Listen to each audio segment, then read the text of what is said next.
Pak, terkait dengan adanya penggeledahan di kantor BPKAD kemarin, bagaimana tanggapan gitu? Ya, pada saat hari Senin, Selasa. Ya. Selasa kemarin kemudian saya lagi berada di Jakarta, sudah mendapat laporan dari Pak Sekda dan juga Pak Wabub kalau itu memang pemeriksaan lanjutan ya, atau pencarian berkas yang Ya. memang belum lengkap.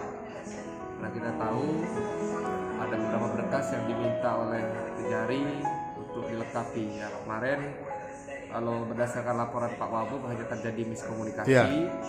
dengan BPKAD dan alhamdulillah sudah ditengahi oleh Pak Wabub. Berkas-berkas yang diminta sudah kita lengkapi karena memang itu kewajiban kita untuk Ya. memberikan dokumen-dokumen yang dibutuhkan oleh pihak pemeriksa. Ya, kemarin kan sempat memang ada seperti upaya penolakan atau tidak ingin diadakan geledah itu.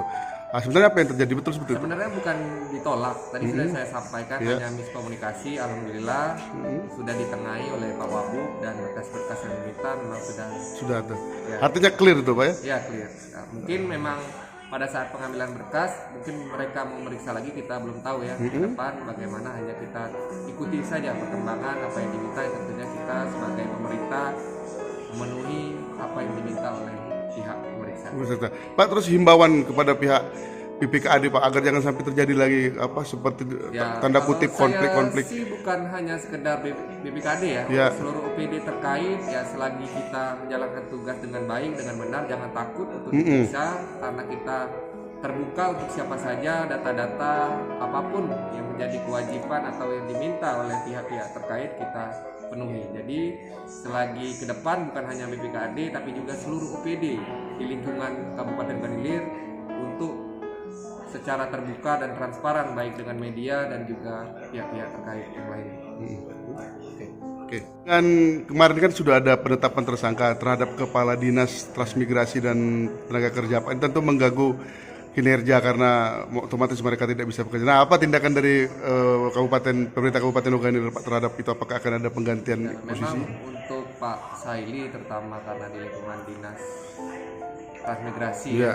Nah, kemarin kami habis rapat dengan transmigrasi, tentunya harapan saya ke depan kita kan masih praduga tidak bersalah. Iya. Ya. Tentunya saya sebagai bupati masih mensupport secara penuh selagi memang ada yang harus dipertanggungjawabkan ya pertanggungjawabkan. Tapi selagi dari Pemkab ingin membantu proses tersebut agar yang terbaik lah, karena kita tidak tahu kan nanti di persidangan bukti-bukti atau memberatkan, bisa meringankan. Saya berharap nantinya Pak Saili dapat mempertanggungjawabkan kalau memang ada yang disalah aturan. Nah, dan juga untuk kekosongan jabatan. Iya.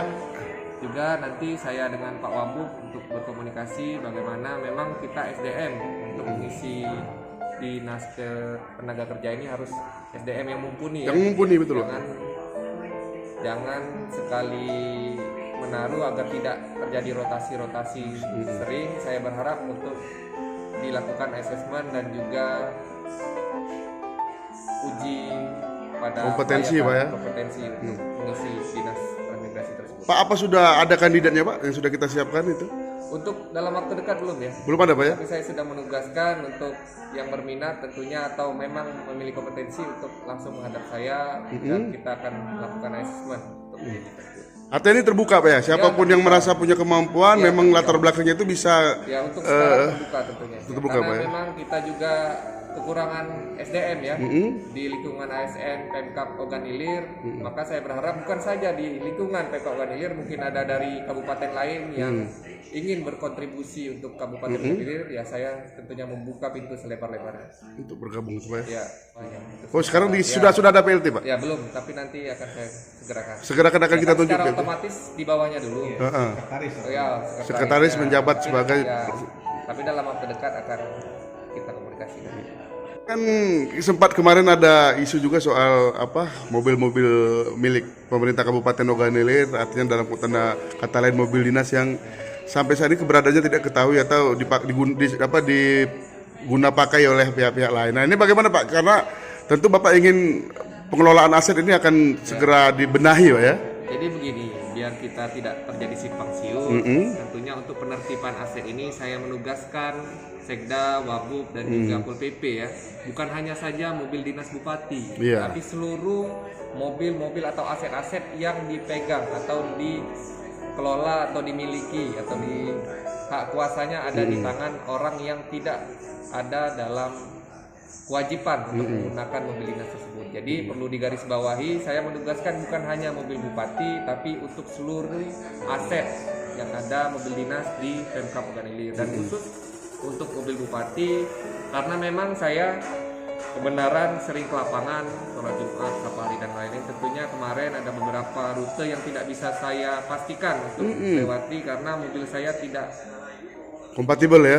kompatibel teman-teman. Jadi memang kalau kemarin saya mendapat laporan sudah berkirim surat untuk ketiga kalinya ya untuk mobil tersebut. Jadi harapan saya kalau ada niat baik tentunya saya selagi bisa komunikasi yang baik, kenapa harus tidak baik. Jadi harapan saya tentunya bagaimana tanggung jawab mobil dinas tersebut kalau memang tidak dipergunakan lagi ya dikembalikan. Karena Pemkab tentunya membutuhkan. Karena saya ada rencana refocusing, kemungkinan memang dianggarkan untuk mobil dinas bupati tahun 2021. Tapi saya kemungkinan akan saya coret untuk mobil dinas pribadi saya sendiri, untuk mobil dinas bupati sendiri. Karena kita ada pemotongan COVID, jadi saya ingin mencontohkan kalau mobil dinas bupati mungkin tidak dianggarkan atau dicoret untuk Tahun ini.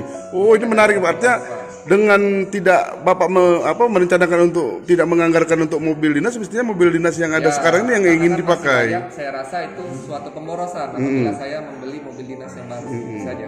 Tapi kembali lagi ya kalau memang ada yang mungkin membutuhkannya di luar dinas ya saya tidak bisa.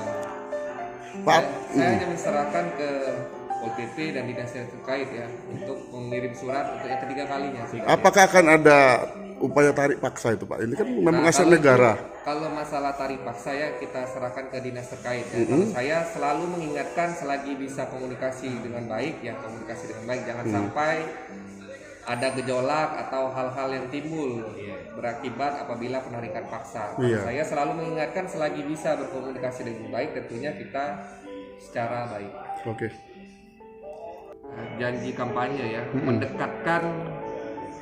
mendekatkan apa saja yang menjadi kebutuhan masyarakat, seperti kios-kios itu untuk membuat KTP tidak perlu lagi ke Pemkab atau ke Duscapil kabupaten, cukup di kantor desa atau balai desa akan dibuatkan kios Pelayanan pembuatan KTP dan sebagainya itu Pak ya.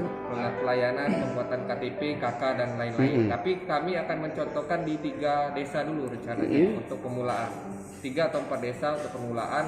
Apabila berjalan dengan baik tentunya akan ke 241 desa kecamatan. Kapan akan kita realisasikan itu Pak? Dalam bulan ini insya Allah akan berjalan di 4 atau 3 desa ya. Jadi insya Allah itu akan mendekatkan atau jemput bola ke tengah-tengah masyarakat agar masyarakat tidak berat di ongkos untuk datang hanya mengurusi KK dan KTP. Itu juga akan berlanjut. Kemarin saya berkomunikasi dengan BPJS juga insya Allah dalam waktu dekat akan jemput bola dalam waktu dekat untuk mendata BPJS.